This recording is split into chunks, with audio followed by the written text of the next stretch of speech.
Welcome to the Grief and Belief podcast, where we share stories of hope. Thank you for joining us. We hope this powerful story will help you feel God's love for you today.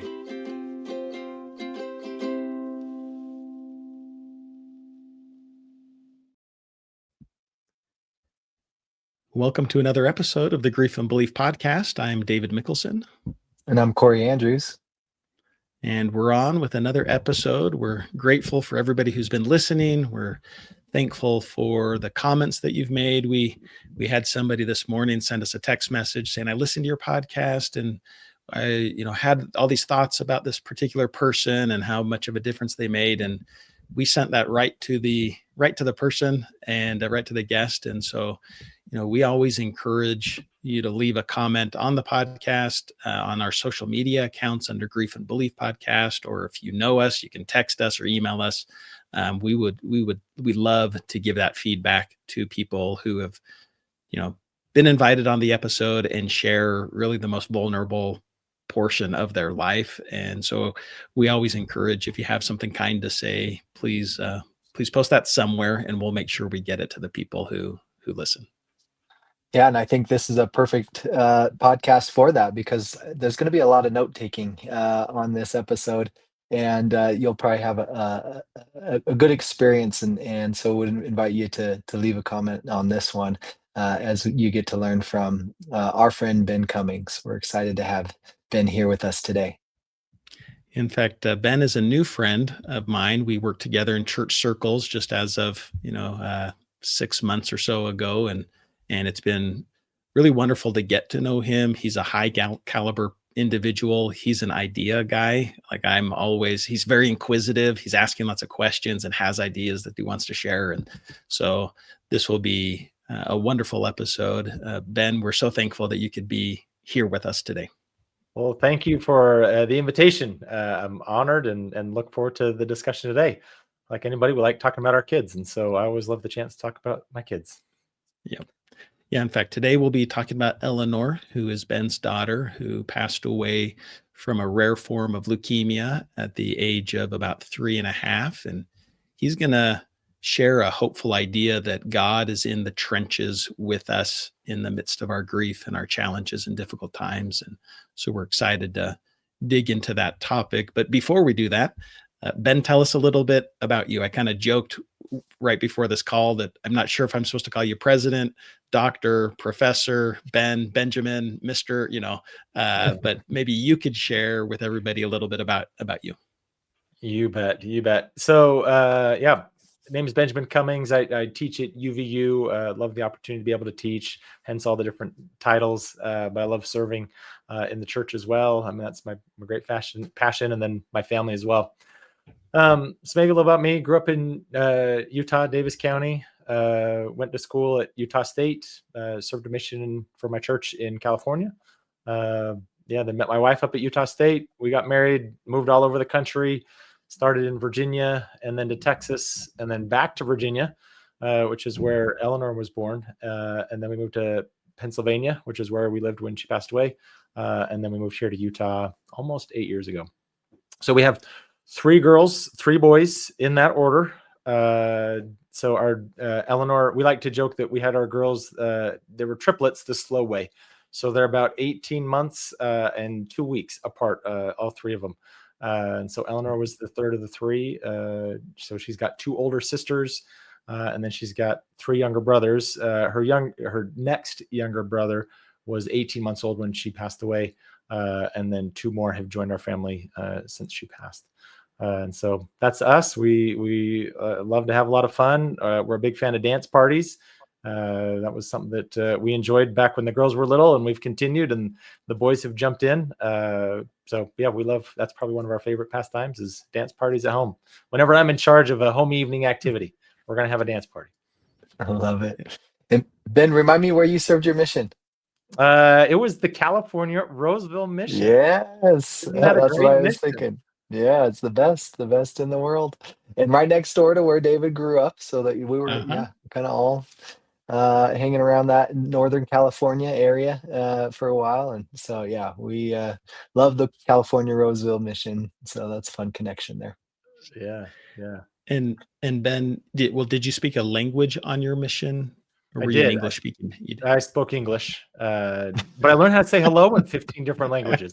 So I think that was Yeah. the fun thing, is there were pockets of languages all over the mission. And so whenever I'd meet somebody that spoke another language, I'd ask them how to at least say hello, if not another, form of salutation. But yeah, I love being able to just get to know the melting pot that is California. It was great that people support.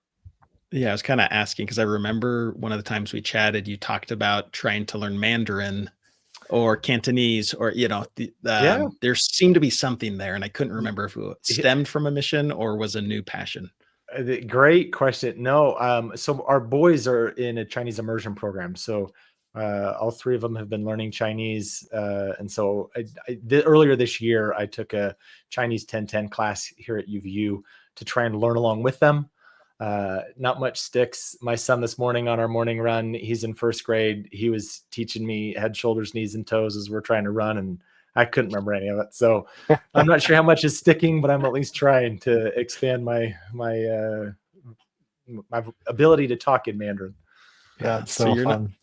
You're not quite to President Nelson level on Not learning at all. other languages. Yeah. Not Okay. at all. That's fair. It's a high bar.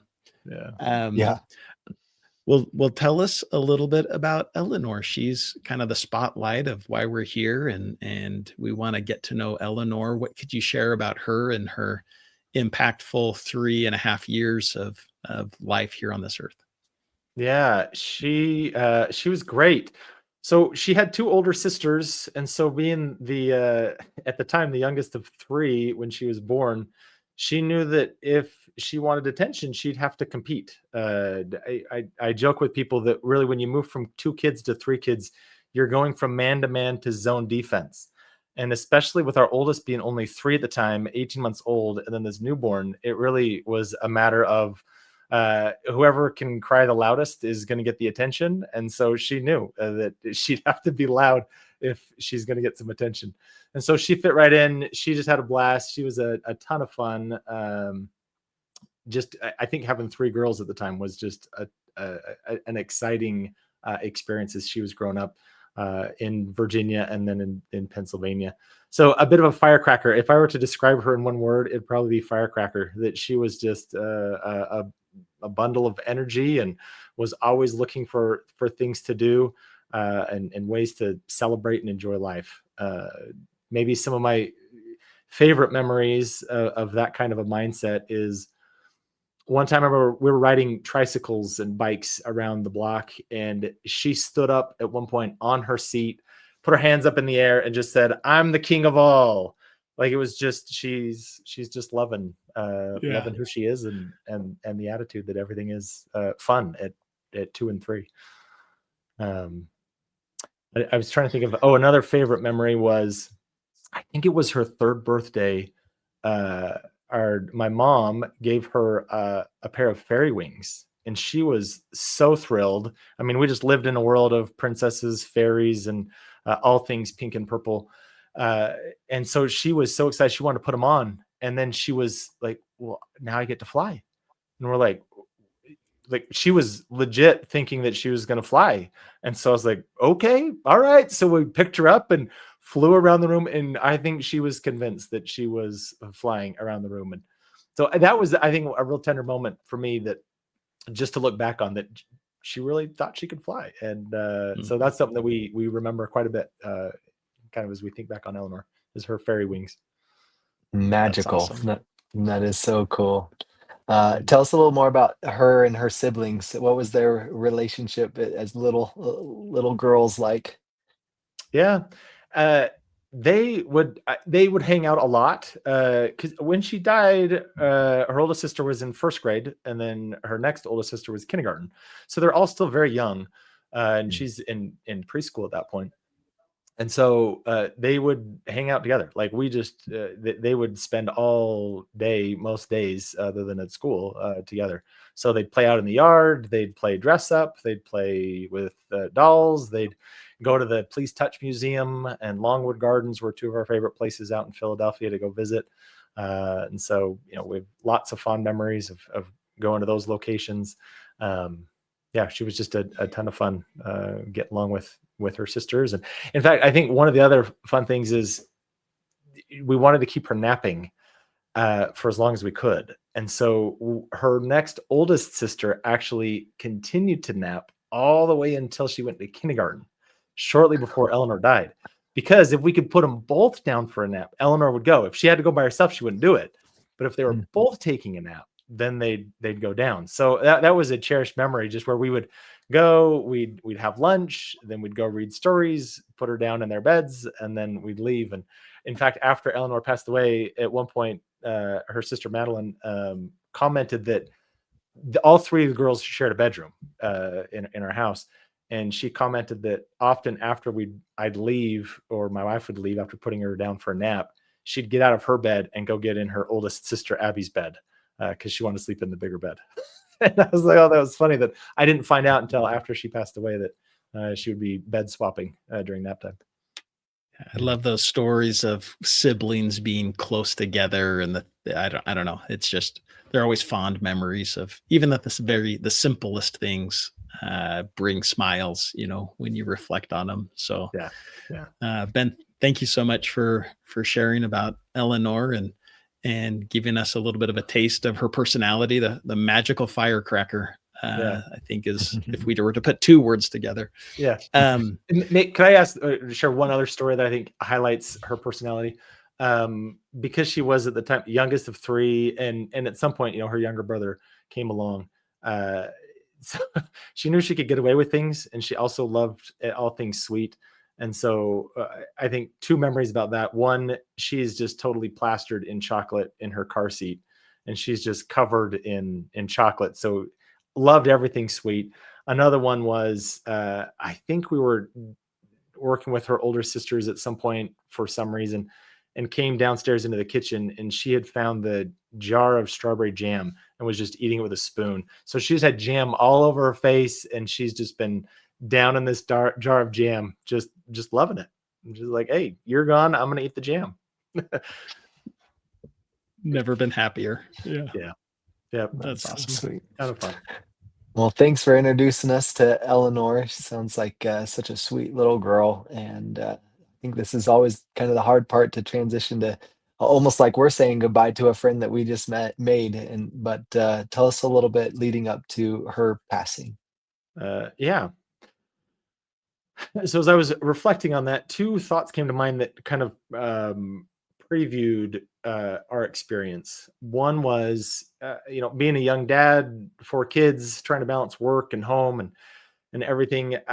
I felt like I was struggling to be compassionate as a dad, because I was kind of at a point in my life where, trying to figure out how do we help kids grow and listen and learn, and trying to understand discipline and obedience and what the right balance is when your oldest is only 5 or 6 years old and you've got a whole bunch of younger siblings. It's hard to understand even what the right expectations are. And so I was at a point in my life where I was wrestling with, how could I develop more compassion, greater compassion, and really wrestling with, what does it mean to love and to feel love and to feel love for someone? What is that like? And so those were some of the thoughts that I remember were kind of permeating in my mind. I was pondering on and thinking about as I went about my day. The other thought that was kind of set this stage for me at that time was, about a week before Eleanor got sick, I was listening to a message from General Conference, and one of our apostles, Elder Neil L. Anderson, shared this thought. So I remember I was driving home from work. I was teaching an evening class and driving home from work afterwards.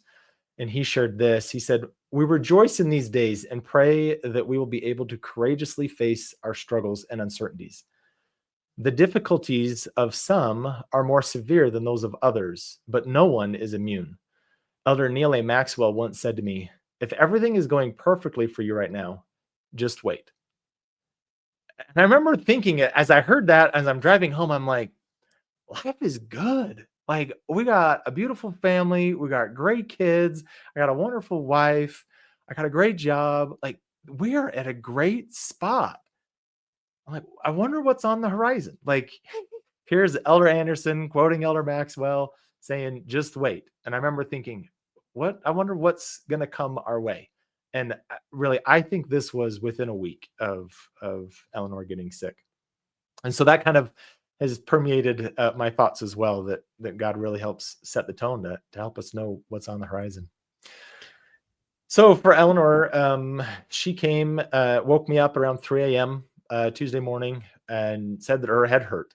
And I'm a bit delirious in the middle of the night. And so I just was like, well, let's head back to bed. Sorry, I don't know. She What's probably going had a on. lot of chocolate, maybe had a lot of chocolate that day, or who knows what. Yeah, it's a kid. I know. So, yeah.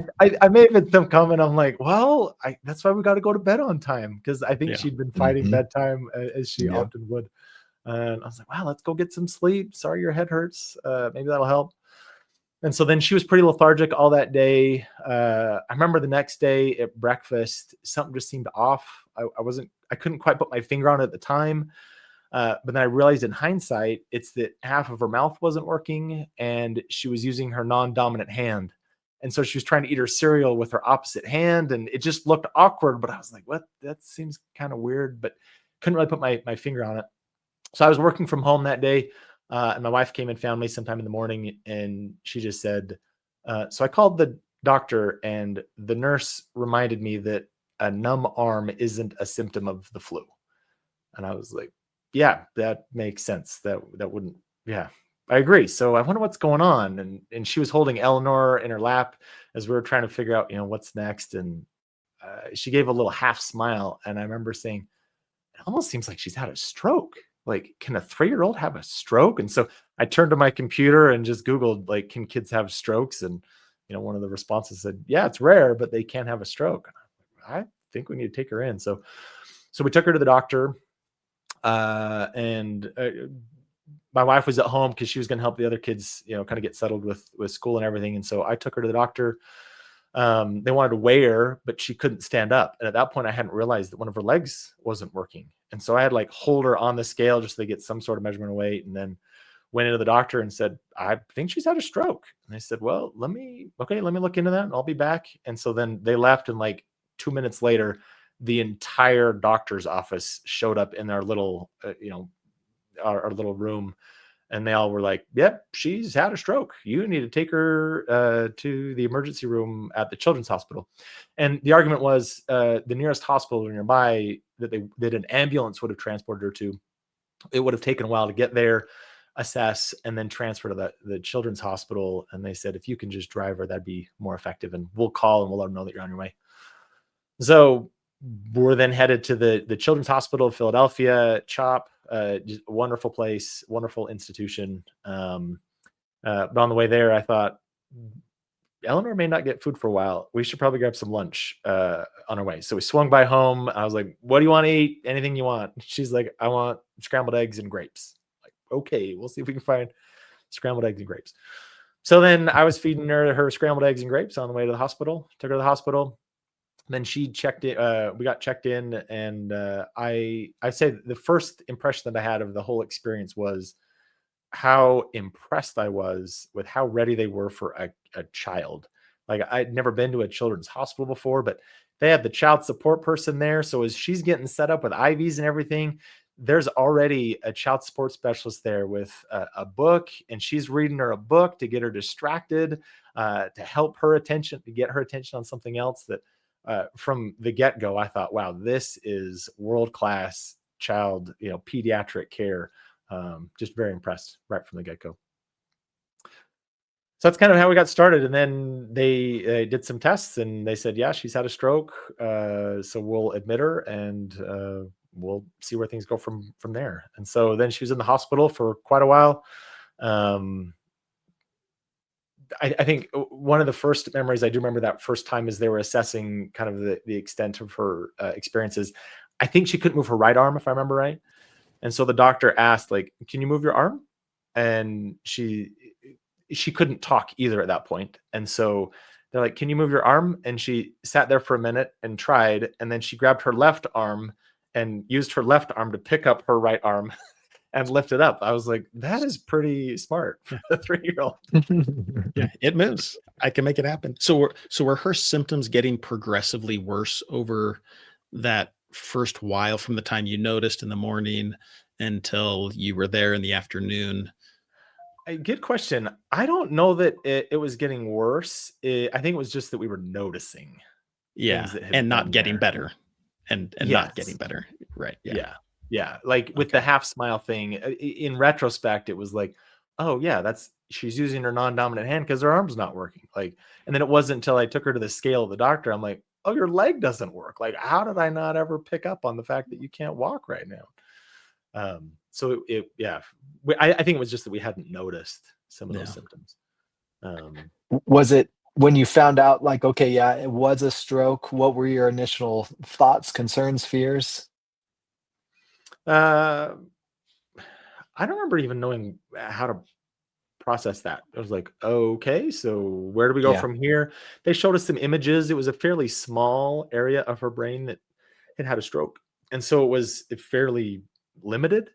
And so at the time, initially, it was, oh, things should, okay, we can recover from this. We ultimately met with the neurologist and they kind of coach us through, yeah, our goal is stabilization. Let's figure out what's causing it. Let's remedy the situation. But then ultimately, being 3 years old, she can bounce back. Like she can Mm. even, kind of remap things as needed. Um, in the hospital, she continued to have more strokes, and so at one point uh, she needed to have surgery because her brain was swelling, and so they needed to be able to alleviate the swelling. That the whole left side of her brain at that point had been essentially stroked, and so either from lack of blood flow initially or because of the swelling. And so at that point, we're like, well, what does that mean if you've got only half your brain that's functioning? And the neurologist even at that point said, really, at 3, kids are resilient. Like they can remap, like the right side of her brain will be able to pick up for what the left side of the brain used to do. They're pretty remarkable. And so even at that point, we were pretty optimistic about how things would turn out. Um, yeah. At what point did it turn or get scary, and you realized what the severity of the situation? Yeah. Uh, there were moments, like it was a lot of roller coaster up and down for sure, of not knowing from one day to the next what that was going to look like. Before she had the surgery, she was up throwing up all night, and we're trying to figure out like what is going on, what's causing this. And then, or in the early hours of the morning, is when they said it was kind of like an all alert that her brain's swelling. If we don't address this now, we're going to lose her. And so then we got ready to send her into surgery. And that first surgery was, that's where I learned what gut wrenching really feels Mm. like. Because I'd never truly felt my whole insides just twisted into knots. My wife just sat and bawled and held each other as she was wheeled into surgery, with what the doctor said, she may not come back. She may not make it. Yeah. We'll do everything we can, but she may not come back. And so we sat and we read messages from our apostles and prophets from past conferences that have had similar experiences and tried to find comfort and solace from others that have faced this similar situation. And we just hoped and prayed that she'd be able to come back alive. And how long into your hospital stay was this when they did the surgery? I think that was day 2 or 3. Okay. So it was pretty early on. And then it was pretty stable for a little bit. We had general conference weekend, where we were able to spend most of the time from the hospital listening to, inspiring messages, which was very nice. And then it was kind of up and down trying to figure out how do we get her stable. And then we were looking at, okay, it doesn't seem like we're finding out what caused the strokes. We may never know. And some of the stroke specialists were saying, in some instances, we never find out what it is. And so then we were looking towards, okay, can we get her stable so that we could transition her to the rehabilitation floor to start figuring out how do we get her walking and talking again, and what's that going to look like. So then we were in the hospital 9 days when she had another pretty catastrophic stroke on the right side of her brain. And so if we checked in the Wednesday before, this was the following Thursday or something like that, where the neurologists, they came and did another CAT scan, another MRI, to try and figure out what was the extent of the damage of this latest stroke. And when we looked at the MRI, I just remember thinking it felt like a bingo card, and we'd reached blackout, that there really was no part of her brain left that was not impacted by stroke.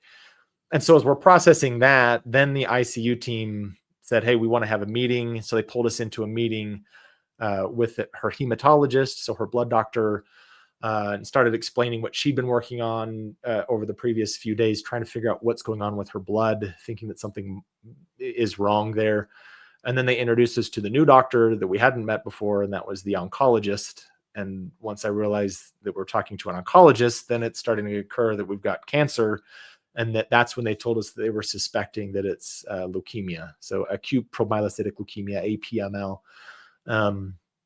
And so then we're processing, okay, what does that mean? And the oncologist was really excited. She's like, really high survival rate, 80 to 90%. Things are looking really good. And so then we're thinking, oh, that looks great. Like, that's wonderful. She's got cancer, but it's good odds. And I'm like, wait a second, but she doesn't have any brain left. Like, so how does that reconcile? And so then later on that Thursday, our neurologist came in, who had previously kind of been our messenger of hope, and just started crying. And she said, there's no hope left at this point. And so then we met with the ICU doctor, and then it was a transition from, she's not going to make it. We're not treating stroke anymore, and we're not treating cancer. We're just planning for her passing. And then that became just a very challenging night to try and determine, what does that mean? When do we remove her ventilator, her life sustaining support? And that was, I think, the hardest decision we'd ever had to make. Just trying to decide, how do we decide when it's time for our daughter to be gone. I think that's been kind of a common theme with people that we've interviewed who have had a child get sick or in an accident, and they go on to kind of this life support, but not to get back to life, just to maintain, to keep the child comfortable. And then the doctor's coming to you to say, okay, we need you to make a decision. And I think everybody says that's the worst decision you ever have to make. And yet we each have to go through that experience. And so could you maybe talk through what that was like for you? How did you consider it? What was that decision-making process like? How did maybe God how was he involved in that? Yeah. It was interesting for me that it was on a Thursday. It was in October, but for me, it felt like our own version of Holy Thursday that lasted all through the night. And so we really wrestled, my wife and I, trying to decide what does this look like. The hospital was very kind. They put a nice picture of a flower on the door outside of our room, and we learned that indicated that it was the child that was in the room was preparing to pass. And so then people were mindful. We were still being cared for, but it was a different tone. It was much more somber as we're trying to make that difficult decision. We found ourselves reading from the church newsroom website an article about euthanasia and prolonging life. If it's okay, I'll read that, because I read this over and over and over again that night, trying to make sense of it and how it relates to us.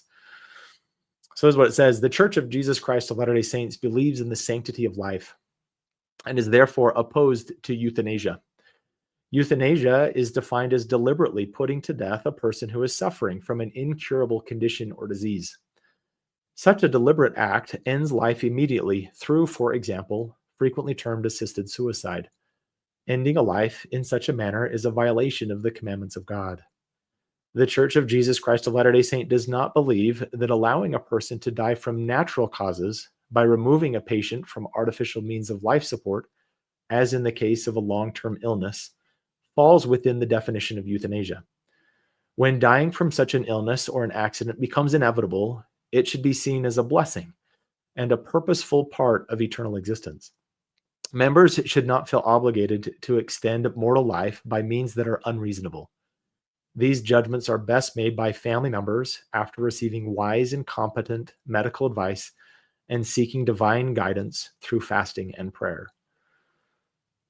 So we found ourselves kind of reading this over and over again, understanding, okay, this very much God is okay with us removing this life support.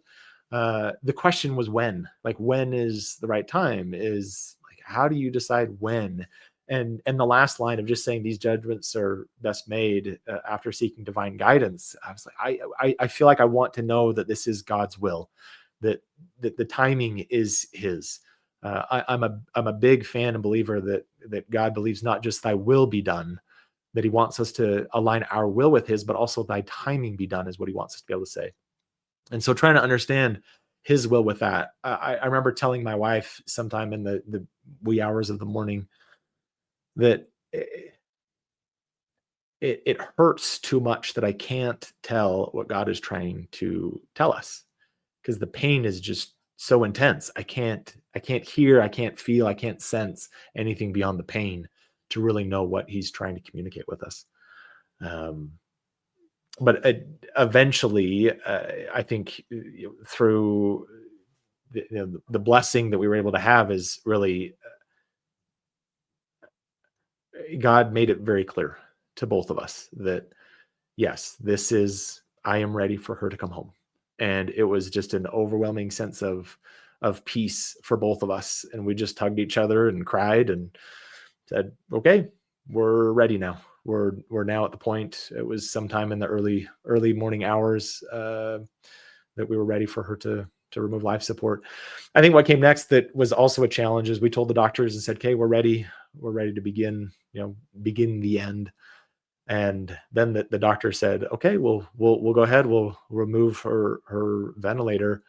He said, but we don't know when she'll pass. It may be minutes, it may be hours, it may be days. And I thought, days? Like months? Like this may be a long time yet? I can't do this.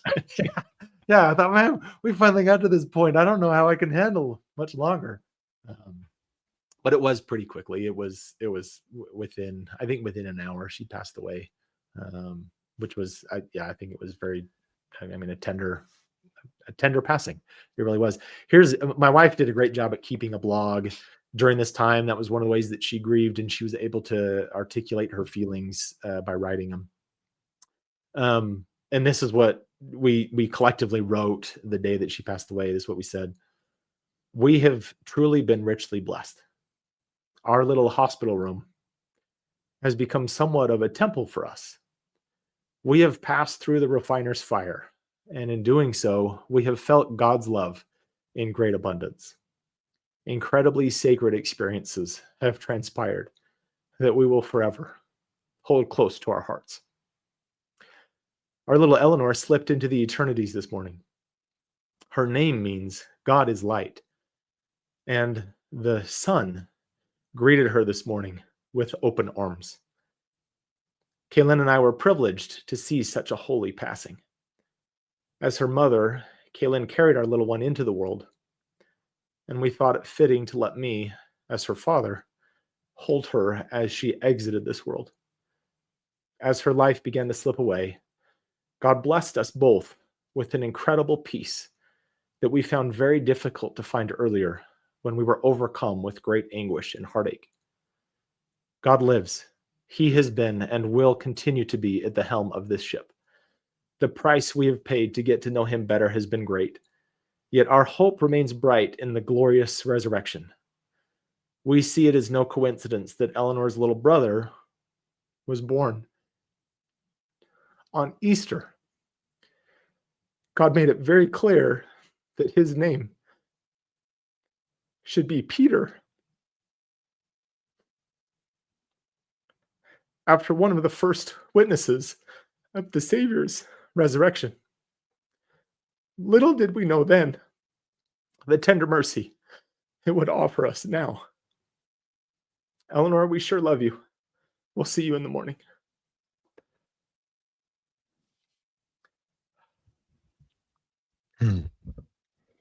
Thank you. Wow. wanted. Your wife, she has a way with words, Ben. She's a good That woman. was, yeah, yes. So thank you for sharing something so tender and personal, and thank your wife for putting that in a place where your family could read that, from time to time, and can kind of go back to that moment of strong faith. What allowed you guys to have that kind of faith in what most people would say is the most difficult time anyone could ever experience?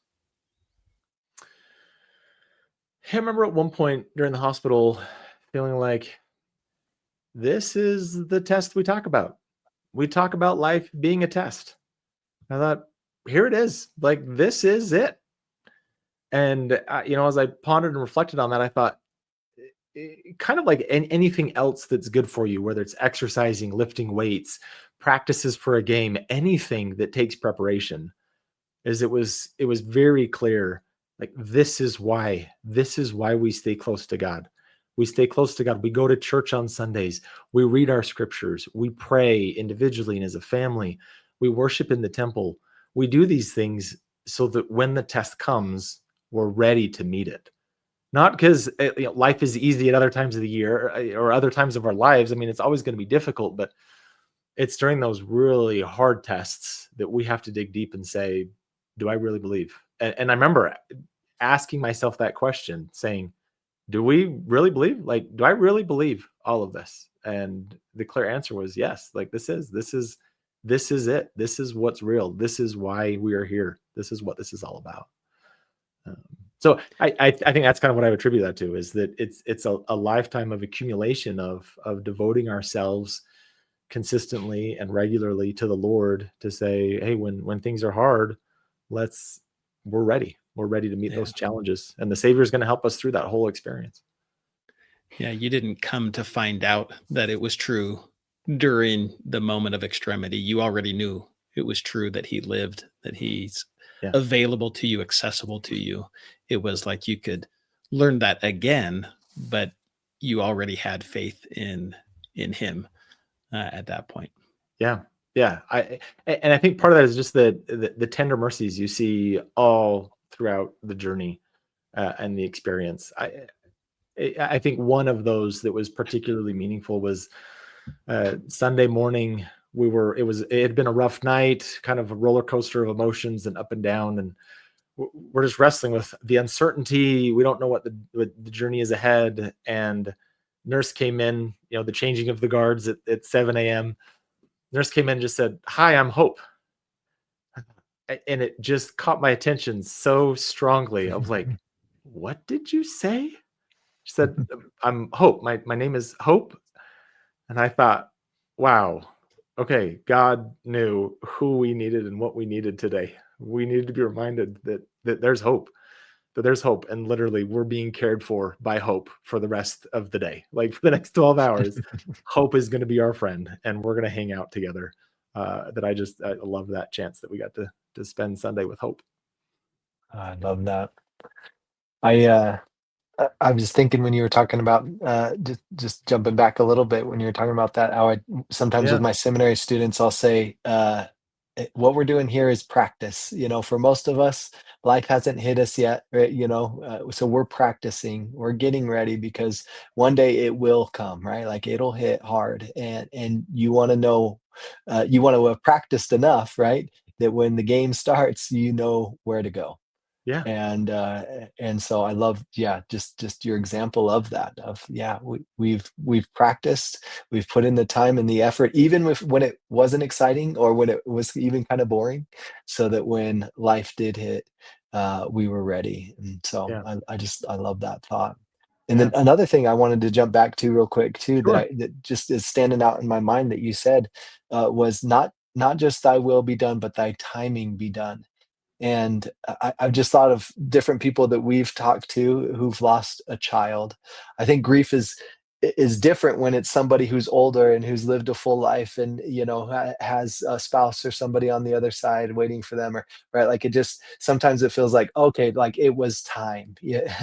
I think when it's really hard is when the timing doesn't align with our expectations.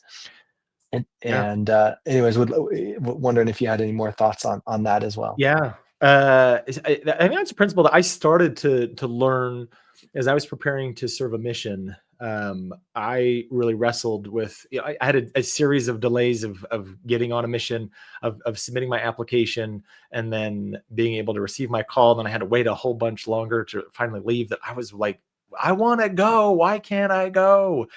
And I read a talk by Elder Neil A. Maxwell that had been given earlier that year. I think it was April 2001. And that's where he introduced and taught me about saying, thy timing be done. I thought, okay, I need to trust not just that I'm doing God's will of serving him and representing him as a missionary, but also that I need to trust his timing. And that even though I want to go now, I need to trust in his timing. And so I think part of that is, again, one of the tender mercies that was something that he taught me back in 2001, had started teaching me about that, even though in 2015, as our daughter was getting ready to pass away, that was really relevant then. And, as I was listening to you, Kori, I remember before her viewing before her funeral, a very nice gentleman came and was extending condolences. And I just remember he said something along the lines of, it ain't right. And I remember it caught me off guard of like, what's not right? Like what's off about what's happening? And then it kind of hit me of, oh, our 3-year-old just passed away. That's what's not right. And I think it was because God had given this preparation that, hey, ultimately, like, yes, I would love to have my daughter here. Absolutely. But God made it clear, this is timing according to his will. And we're left then deciding, are we going to align our will with his, or are we going to fight against it? And my goal is to try and say, hey, how can we align our will with God's? That's what he wants for us to do. And he gives us these experiences to say, are you real? Like, are you really trying to align your will with mine? Are you really seeking to do my will? And so anyways, I think that's part of the thought on timing.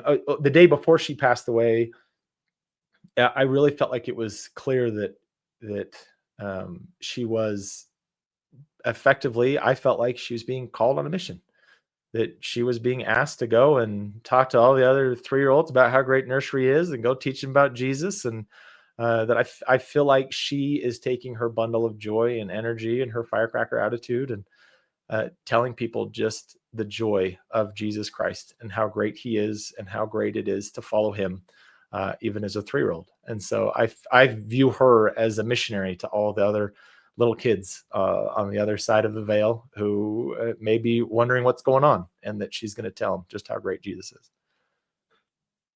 Well, maybe this is with that kind of thought in mind, this is a great segue to kind of this principle of hope that you'd like to share. Of God is with us in the trenches as we pass through the challenges of mortality. Maybe describe what that means to you. Yeah. I feel like we're asked just with mortality, and maybe one step back. I feel like as we were in the hospital and we kind of came to the terms of this is cancer, I felt like cancer is mortality. Like, and I'm not saying that necessarily is the definitive answer, but in my mind, I thought that's like the epitome of what mortality is. These frail bodies that just aren't working quite like we would hope, like we'd want to. And that's the question is, do I feel like God was taking our daughter? No. Do I feel like he was allowing a mortality to take its course? Yes, absolutely.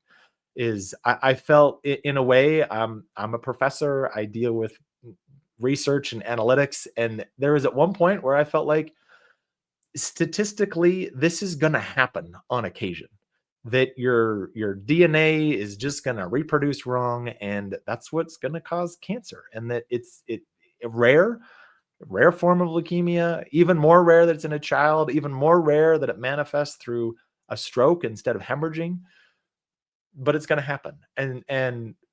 But God's going to allow it to happen. And that I think of, the scripture in Ether in the Book of Mormon, where I believe it's Moroni teaching about God giving us weakness. And I think of that weakness as mortality, that he allows us to experience the challenges of mortality so that we'll be humble and we'll turn to him and learn to rely on him. And that he's not going to leave us alone. That this whole journey through mortality is helping us understand how do we cope with the challenges of mortality and rely on God while we go through that. Because it's by relying on God that he helps us become more like him, develop the attributes that he emulates, that prepare us to enjoy the type of joy and happiness that he has, because we become more like him. And we have to learn how to align our will with his. And the way we do that is by passing through just that difficult journeys of mortality. And I feel like he's going to be with us through that journey. And he's going to send people to help us through that journey too. And maybe that's why grief can be messy. It's not linear. It's not something you get over right afterwards, because maybe in the messiness of grief, it allows God to show up for you and be in the trenches with you. Yeah, absolutely. Maybe you can share some of how grief has been messy for you, but also how you've seen God help you in those moments. Yeah. I think part of the messiness of grief is that everyone grieves differently. And so spouses are going to grieve differently. Kids are going to grieve differently and at different times of their life. And so giving each other grace and space to grieve in those differences, I think is part of that.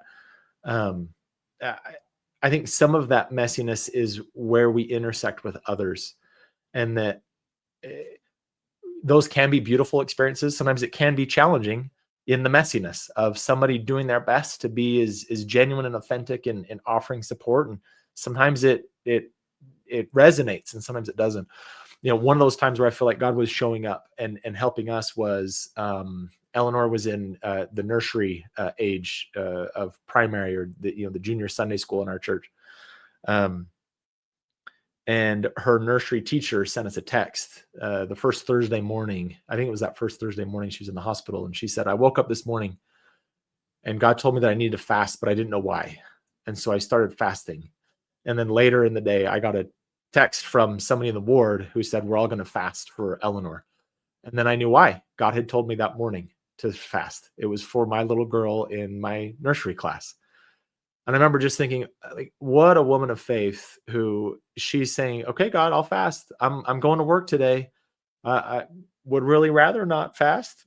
I don't know exactly all of her thoughts. I'm putting words in her mouth, but I'm thinking if this was me, I'd be like, I'd rather eat some breakfast before I go to work. But if you're asking me to fast, I'm going to do it.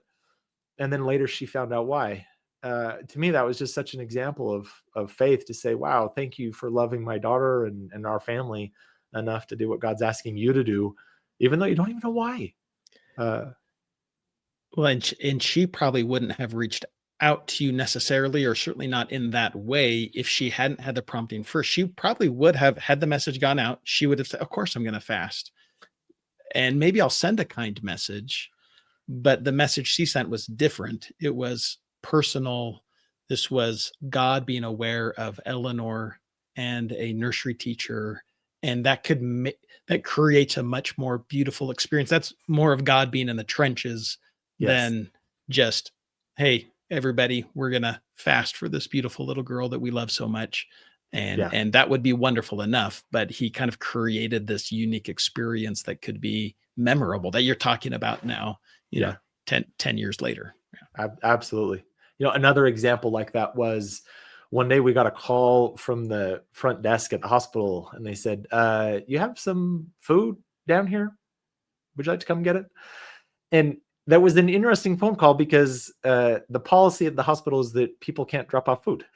Like, that's against the rules. Like, you could drop off other gifts and nice gestures, but not food. And so as I'm going down the escalator, I'm like, this is odd. Like, what's going on? So as additional context, our church congregation, our ward in Philadelphia, had a lot of African immigrants from West Africa. Many of them were refugees from a civil war that took place in Liberia. Others, so they're here as refugees or as immigrants, but a lot of people speaking various degrees of English, or being able to communicate in America. And so when I got down there, I saw among the things that were brought was a plantain, which is kind of like a banana. But what it indicated was just that, to me, it became kind of the parable of the plantain. Is it was this dear brother or sister who probably doesn't have a car, but either walked to the hospital or rode public transit to say, basically, I don't know what you're going through. I don't know what the policies of this hospital are, and they're trying to tell me, but I don't know. I can't understand them. But I want to let you know that I love you and I care about you. And I've gone through difficult things in my life, and I'm here for you. And so I'm going to give you what I can, which is one of my plantains. That's God showing up in the trenches through his disciples.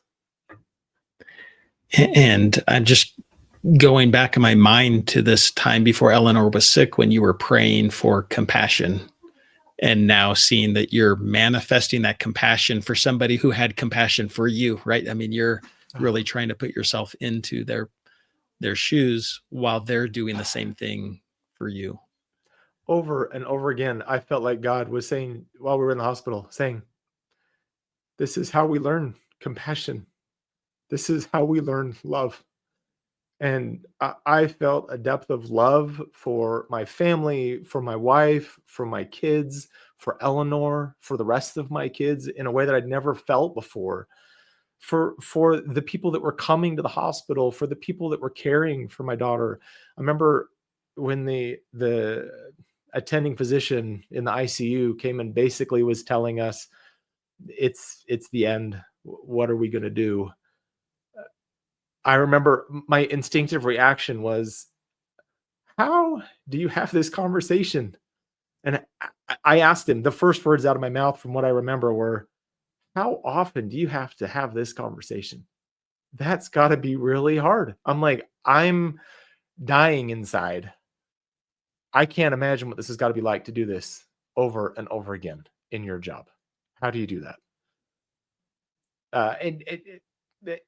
God was teaching me compassion and saying, hey, how can I help you learn how to be empathetic? Well, let's put you in some difficult situations. Let's allow mortality to take its course, to allow you some opportunities to learn what compassion really feels like. Mm. So good. Thank you. Thank you for sharing that. My mind keeps going back to the gentleman who came up to you and said it isn't right, and just that idea that it is so unfair, right? And we talked about timing and like how that's unfair, but I think what is right is this idea, this principle that you've been teaching us, Ben, is that what is right is that we get to be there for each other, right? Like we get to be a part of God's battalion, uh, God's army, right, if you will, and we get to run to the aid of those who are in the trenches. In fact, that's what we hope that this podcast is, right? That someone who's listening will know that they're not alone in the trenches, that and in the barrage of life and the adversary that's coming at them, that makes it feel like they're dying inside, or that they have nothing left, that they're not alone, and that there are those who will run to their aid, and that we're here sharing what we can, but that ultimately the Savior has not forgotten us, that he's there for us. And so thank you. That's such a powerful principle. Yeah, over and over again, I think we were just touched and loved by so many people of different faiths. One particular morning, I remember, for some reason, I was home, and my wife and I believe my mother-in-law were both at the hospital, and I just desperately wanted to be there, but we needed somebody to care for our little ones. And my dear neighbors down the street come and knock on my door. They say, we don't know what to do. We're here to help. 3 wonderful Catholic mother angels came, and I said, can you just come play with my kids so I can go be at the hospital with my wife and my girl? And so they did. They came in. They each took one of my 3 kids. One-on-one, they were playing with my kids. And I cherish those relationships, grateful for those neighbors. They were such a help and a tender blessing in our life. And I taught at a Catholic university at the time in Philadelphia, and just overwhelmed by so many people, so many good, great, God-fearing people of variety of faith traditions, but predominantly Catholic, who just loved and supported and were willing to help us. I remember one of my coworkers, I believe he's Hindu, he just said, "I've been praying for Eleanor, and I haven't prayed in a long time." And I remember just being like, "I thank you for being here for me and for my daughter and helping us out." And one of my other coworkers, he said he and his wife picked out a stuffed unicorn, uh, little stuffed animal doll to give to Eleanor because he said unicorns are magical, and we wanted to bring her some magic. Just so many good ways that we can show up for each other, regardless of our faith traditions or our background, but that we can just be there for each other. I one last story that was really meaningful too was the night before she passed away. The chaplain had kind of been the chaplain for the hospital had been kind of hanging around our room, trying to decide the best way to support. And admittedly, I was not very open to visiting with her. I didn't feel like she'd understand me in my faith perspective. And so I think in my grief and in my pain, I felt like, what do you have to offer that I could receive? And admittedly, I don't think that was a good frame of mind, but that's the candidness of where I was. So eventually she did come in and she visited and offered some solace. And in that, I felt like, well, if you want to talk, then I'll talk about what's meaningful for me. And so I shared, like, here's where we come from. Here's my perspective of God's plan for us, and how this all fits, and that we believe that because of covenants that my wife and I have made in the temple, that God's made it possible for us to be together as a family for forever, and that she'll be resurrected, and so will we, and that we can live again. And so it turned out to be I think a good conversation. No lives were changed, but was grateful for that. But then hours later, about 2 or 3 in the morning, our nurse turns to us and said, "Hey, can I ask you a question?" We said, "Sure. We're not going anywhere. We're trying to figure out when to remove life support. Like, we don't know what to do. Sure, let's chat." And she said, "I heard you talking. What do you mean by resurrection?" And that just opened this beautiful conversation that we were able to talk about why we're here and how much God loves us, and that he's created this world for us, beginning clear back with Adam and Eve, so that we could have joy, that God wants us to find joy, the joy and happiness that he enjoys. And that ultimately the way that we do that is that we need a body like he has, so that we can have the capacity to experience the joy that he does. And that our bodies now are mortal and frail, as we can see. Eleanor is going to die soon, but we believe that she'll be resurrected and perfected, and that she'll be able to return to God, and that we'll be able to be together as a family. And that was such a tender blessing to be able to share and to testify of what I have come to believe about God and about his plan for us and for all of God's children, at a time where God knew that it would be a blessing for me to be able to share that. And no, sharing it with the chaplain wasn't the right way, but because of that, we were able to have just this beautiful conversation with our nurse that really blessed all our lives.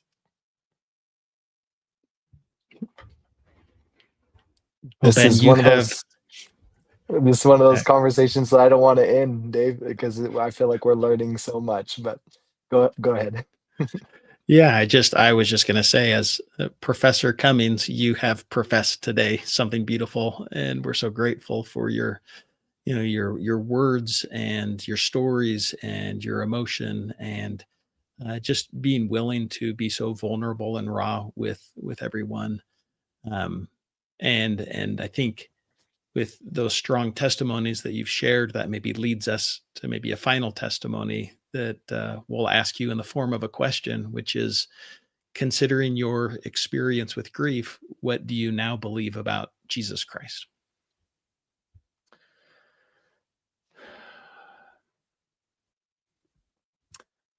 I believe that he loves us, that hope in Christ is what saves us.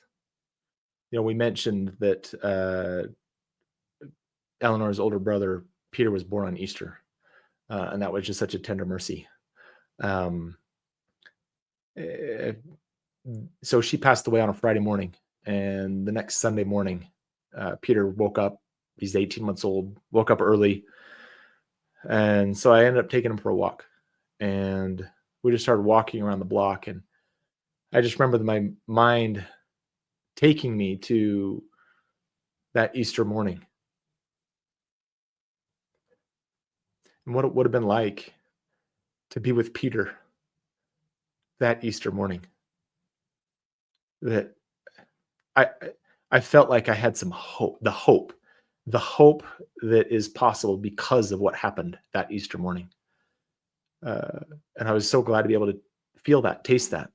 A few weeks later, I was on a run with our double jogging stroller. Usually I'd be pushing Eleanor and Madeline, and I was missing Eleanor. And so I brought Peter along. I thought, well, I'm not going to push the double stroller with just one kid. And so we'll have Peter and Madeline. Madeline's named after Mary Magdalene. And so as I was pushing and listening to some messages, particularly by Sister Marriott, about her daughter passing away, I was just overcome that here I have not one, but two witnesses of the resurrection, that I've got Peter and I have Madeline after Mary Magdalene, that God wanted us to know the resurrection is real, that the Savior lives, and that because of that, we will all live again. Well, after Eleanor died, it was hard for us to be ready to have another child.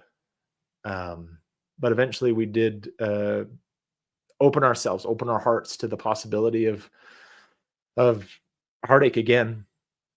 And eventually, about 18 months after Eleanor passed away, we were getting ready to have our baby, and my wife was scheduled to be induced. And so we thought all was great. She was going to go in on Monday morning, Saturday night, 11:30 at night. She says, I think the baby's coming now. And I said, really? Yeah, are you sure? She said, yeah, I think we need to go to the hospital. I said, tomorrow's Easter. It's another chance that we could have a second Easter baby, not on the same birthday, but on an Easter. And we had been calling our new little baby boy William, because Peter kind of had in his infant perception, he was thinking Eleanor was coming back. And so we wanted to help him understand this was someone else. This wasn't Eleanor. And so we were calling him baby William. And so instead, we had a baby boy that was born Easter morning, another Easter morning, 18 months before Eleanor died and 18 months after Eleanor died, both on Easter. And we thought, well, we can't have a Peter born on Easter and a William born on Easter. And so we now have Peter and John as our witnesses of the resurrection, that the resurrection is real and that God wanted us to know. I just remember thinking that night, 11:30 at night, thinking, one baby born on Easter, maybe that's a coincidence. Like, I could give room that could be a coincidence. Unlikely, especially with all the impressions I had at that time about why he should be named Peter, which was just God's way of helping me get on board with my wife's plan anyway, because she already knew that he needed to be named Peter. I just needed his help. But one may be a coincidence, but to have two boys born on Easter before and after our daughter died, that can't be coincidence. That's a witness of the resurrection. And so I think that's what I've learned is hope. Hope is real. It's a deeper part. I don't think I realized what hope was until I now cling to hope and what it's going to be like to hug our little Eleanor again. Well, I love how you said hope saves. Hope saves. And I think that's such a true statement. Well, thank you, Ben, so much for being on, and thank you for sharing your testimony and your witness and your story. And thanks for sharing Eleanor with us. And we just really appreciate you so very much. Yeah. Well, thank you. Thanks for the opportunity, and thanks for listening. It's nice to be able to share. We like talking about our kids. Yeah. Thanks, Ben. Thank you to our incredible guests for sharing their story of hope. If you know someone who might be blessed by hearing this message, please share it with them. We would love it if you would subscribe, rate, and review, and comment on our podcast so others can find it. Be sure to follow us on Instagram and Facebook, as well as join our Grief and Beliefs Facebook group. Thank you to our sponsor, High Five Live Tours, where fun and joy meet on inspiring travel experiences. Special thanks to our producer, Misty Lynn Howard. Check out her history podcast called Faith Ignited. Thank you again for listening, and we'll see you next time.